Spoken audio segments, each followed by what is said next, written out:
आणि एक महत्त्वाची बातमी, तुम्ही 10 वर्षात काय केलं, आता मतदान का करायचं, असा सवाल अकोल्याचे भाजप उमेदवार अनुप धोत्रे यांना ग्रामस्थांनी विचारलेला आहे.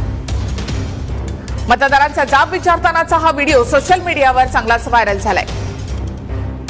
पायची मागणी आणि एक महत्त्वाची बातमी, तुम्ही 10 वर्षात काय केलं, आता मतदान का करायचं, असा सवाल अकोल्याचे भाजप उमेदवार अनुप धोत्रे यांना ग्रामस्थांनी विचारलेला आहे.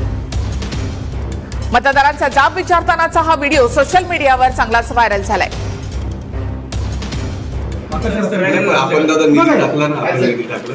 निधी आज टाकलाय. आम्ही 10 वर्षापासून मागणी करतोय. आम्हाला 10 वर्षात या तुमच्या वडिलांना आमचं गाव माहिती नाही कुठे, मालेगाव तालुका माहिती नाही कुठे, कधी आले नाही. फक्त मग आम्ही मतदानच का करायचं. एवढा मोठा आपला हायवे झाला,